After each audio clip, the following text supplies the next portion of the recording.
Kita beramal untuk kita sendiri. Allah berfirman, in ahsantum ahsantum li anfusikum wa in asatum falaha.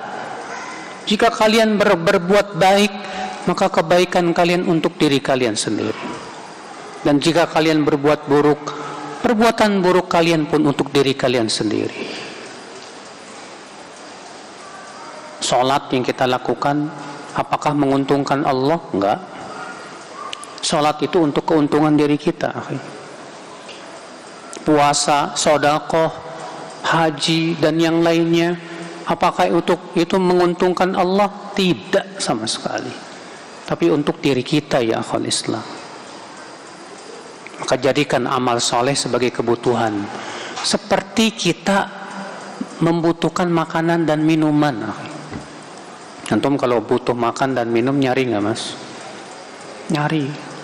Kalau antum merasa butuh kepada duit, semangat nggak buat nyari duit, Mas? Semangat. Karena kita membutuhkan, disitulah ada semangat untuk mencarinya. Tapi kalau kita merasa tidak butuh, biasanya biasa-biasa aja. Kita nggak ada semangat buat mencari. Makanya antum lihat kalau ada orang yang kurang semangat dalam beramal soleh, karena hatinya kurang butuh. Seakan-akan amal soleh itu hanya beban dalam hidup. Makanya musibah, Pak, kalau kita menganggap amal soleh itu sebagai beban. Sholat beban, dengar azan kok bukannya senang, ini malah mengkerut, aduh malas. Ini ada apa ya? Orang munafik yang seperti itu, Pak. Allah mengatakan innal munafiqina yukhadi'una Allah wa huwa khadi'uhum wa idza qamu ila shalah qamu kusala yura'una an-nas. Sesungguhnya orang munafik itu menipu Allah dan Allah akan tipu mereka. Dan apabila mereka bangkit menuju salat, mereka bangkit dengan malas. Itu pun riya, ingin dilihat manusia. Makanya Abdullah bin Abbas, seorang sahabat Nabi sallallahu alaihi wasallam, bersabda apa? Yukrahu lirajul an yaquma ila salati kaslan. Sangat tidak disukai seseorang berdiri bangkit menuju salat dalam keadaan malas. Falyakum ilaiha wa huwa nasyid haris wa bisururi qalbihi. Hendaklah ia bangkit menuju salat dengan semangat dan hati yang gembira. Wala yakum ilaihi kaslan fa innahu min sifatil munafiqin. Dan jangan sampai ia bangkit menuju salat itu dalam keadaan malas, karena itu sifat orang-orang apa? Munafik, Pak. Maka jangan jadikan salat itu beban dalam hidup kita. Jangan merasa terbebani dengan membaca Al-Quran, saudaraku. Jangan merasa terbebani oleh zikir, akhi. Antum kalau nonton film, seakan antum jadikan hiburan.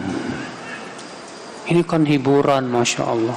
Hati antum terasa terhibur dengan tontonan-tontonan. Tapi aneh tidak terhibur dengan zikir kepada Allah. Tapi aneh tidak terhibur dengan membaca Al-Quranul Karim. Tidak terhibur dalam salat. Padahal Rasulullah SAW menjadikan salat sebagai ketenangan dan ketentraman, saudaraku.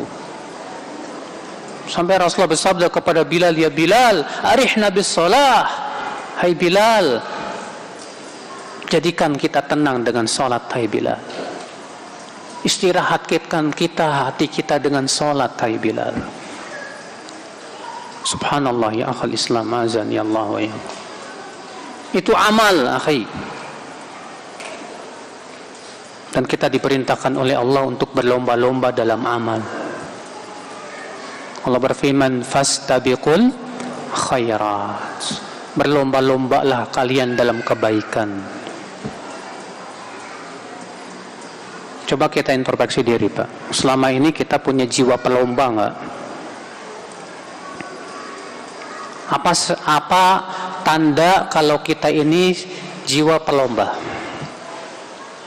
Antum kalau lagi berlomba-lomba, lagi balap lari misalnya, yang antum rasakan saat berlomba apa, Pak? Antum ingin yang paling depan, ya kan? Ketika ada yang ngelewatin antum, panas nggak, Pak? Waduh, ya, saya didahuluin ini.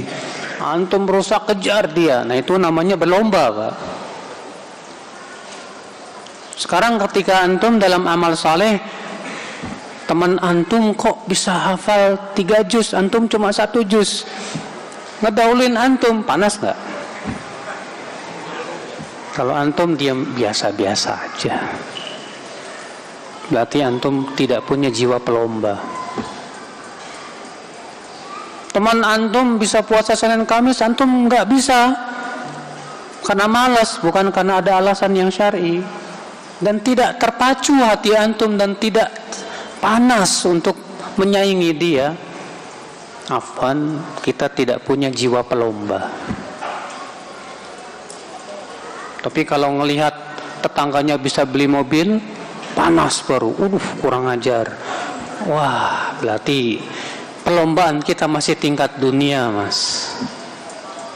Sementara dunia itu sangat rendah di sisi Allah Subhanahu wa ta'ala.